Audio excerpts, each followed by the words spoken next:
Hi viewers, இன்னைக்கு நம்ம சேனல்ல பார்க்க போற ரெசிபி மஷ்ரூம் கிரேவி. இதை நம்ம எப்படி பண்றதுன்னு பார்க்கலாம் வாங்க. மஷ்ரூம் கிரேவி பண்றதுக்கு என்னென்ன தேவையான பொருட்கள்னு பார்த்துடலாம். 150 கிராம் மஷ்ரூம் எடுத்திருக்கேன். அதுக்கப்புறம் 2 பெரிய வெங்காயம் எடுத்துட்டேன். ஒன்றை வந்து இந்த மாதிரி சின்ன சின்னதா நறுக்கி வச்சுக்கோங்க. இன்னொரு வந்து நார்மலாவே நறுக்கி வச்சுக்கோங்க. ஏன்னா நம்ம இதை அரைச்சு தான் எடுத்து வைக்க போறோம், அதனால ஒன்றும் பிரச்சனை இல்லை. அதுக்கப்புறம் ஒரு தக்காளியை வந்து நார்மலா நறுக்கி வச்சுக்கோங்க. ரொம்ப குட்டியா நறுக்கணும்னு அவசியம் இல்லை. இதையும் நம்ம அரைச்சுதான் எடுத்து வைக்க போறோம்.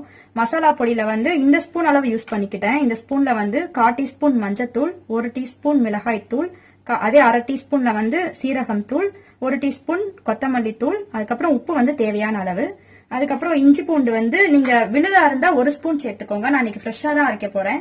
1 இன்ச் சைஸ்க்கு இஞ்சி எடுத்துக்கலாம். அதுக்கப்புறம் 4 பல்லு பூண்டு எடுத்துக்கலாம். கொஞ்சமா முந்திரி பருப்பு சேர்த்துக்கலாம். இது நல்லா டேஸ்ட் கொடுக்கும். இவ்வளவுதான் நம்மளுக்கு தேவையான பொருட்கள். இப்போ நம்ம மஷ்ரூமை நல்லா தண்ணியில போட்டு கழுவி எடுத்து வச்சுக்கலாம். இப்போ நம்ம கழுவி வச்சிருந்த மஷ்ரூமை எடுத்து நம்ம எப்படி சின்ன சின்னதா கட் பண்ணலாம்னு பார்க்கலாம். நல்லா குட்டி குட்டி சைஸஸா கட் பண்ணி வச்சுக்கலாம். சைஸ் வந்து அவங்கவுங்க விருப்பம் தான். நான் இன்னைக்கு குட்டி குட்டியா கட் பண்றேன். இல்ல உங்களுக்கு பெரிய சைஸா தான் வேணும்னா ஒன்னும் இல்ல, இந்த இந்த இந்த மாதிரி 2 சைஸா கட் பண்ணி கூட போட்டுக்கலாம். மஷ்ரூம்ஸை இந்த அளவுக்கு நான் குட்டி குட்டியா ஸ்லைஸா கட் பண்ணி வச்சுட்டேன். இப்போ கடாய் சூடானதும் 3 ஸ்பூன் எண்ணெய் ஊத்திக்கலாம்.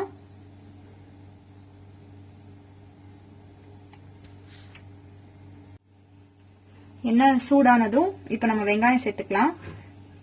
வெங்காயம் சேர்த்துட்டு நல்லா வதக்கி விட்டுறலாம். இது நல்லா பிரவுன் ஆகிற வரைக்கும் வதக்கி விட்டுருங்க. இப்போ வெங்காயம் நல்லா வதங்கிருச்சு. இப்போ நம்ம கட் பண்ணி வச்சிருந்த மஷ்ரூமையும் சேர்த்து நல்லா வதக்கி விட்டுறலாம். மஷ்ரூம் வந்து நல்லாவே வதங்கட்டும். ஒரு 5 நிமிஷம் வரைக்கும் வதங்கட்டும். ஏன்னா வந்து அதுலயே தண்ணி இருக்கும். அதனால நீங்க தண்ணி சேர்த்தெல்லாம் வதக்க வேணாம். நீங்க மஷ்ரூமை மட்டும் போட்டு நல்லா வதக்கி விட்டு ஒரு 5 நிமிஷம் விட்டுருங்க.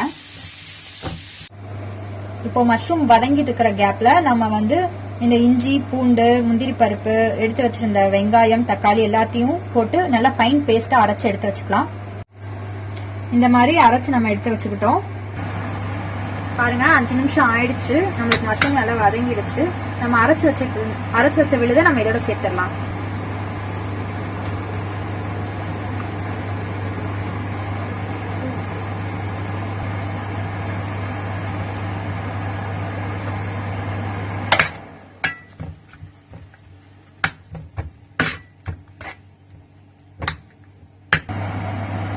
இதோட நம்ம எடுத்து வச்சிருந்த மசாலா பொடி எல்லாத்தையுமே சேர்த்து 5 நிமிஷம் நல்லா வதக்கி விட்டுருங்க. நல்லா பச்சை வாசனை போற வரைக்கும் நல்லா வதக்கி விட்டுருங்க. ஒரு 2 to 3 நிமிஷம் வரைக்கும் ஆகும். நல்லா வதங்கட்டும். இப்ப பாருங்க மஷ்ரூம் நல்லா வதங்கிடுச்சு. மசாலாலையும் பச்சை வாசனை போயிருச்சு. இதோட நம்ம 1/2 கிளாஸ் தண்ணி மட்டும் சேர்த்து 3ல இருந்து ஒரு 5 நிமிஷம் வரைக்கும் மீடியம் ஃபிளேம்ல வச்சு கொதிக்க விட்டுறலாம். மஷ்ரூம் வந்து வேகமாவே வெந்துரும். ஆல்ரெடி நம்ம வதங்கும் போதே நல்லா வெந்துருச்சு. சும்மா இப்போ ஒரு 3ல இருந்து 5 நிமிஷம் வரைக்கும் கொதிக்க விட்டாலே போதும். மஷ்ரூம் கிரேவி வந்து திக்கா இருந்தாதான் நல்லா டேஸ்டியா இருக்கும். அதனால ரொம்ப தண்ணி சேர்க்க வேணாம். நல்லா திக்காவே நம்ம எடுத்து வச்சுக்கலாம். பாருங்க நம்மளுக்கு இப்போ சிம்பிள் அண்ட் டேஸ்டியான மஷ்ரூம் கிரேவி ரெடி ஆயிடுச்சு. இது சப்பாத்தி இட்லி தோசைக்கு ரொம்ப டேஸ்டா இருக்குங்க. ரைஸ்க்கு கூட நம்ம வச்சுக்கலாம். அதுவுமே நம்மளுக்கு நல்லா தான் இருக்கும், டேஸ்டா இருக்கும். மறக்காம எல்லாரும் ட்ரை பண்ணி பார்த்துட்டு கமெண்ட்ஸ் லீவ் பண்ணுங்க.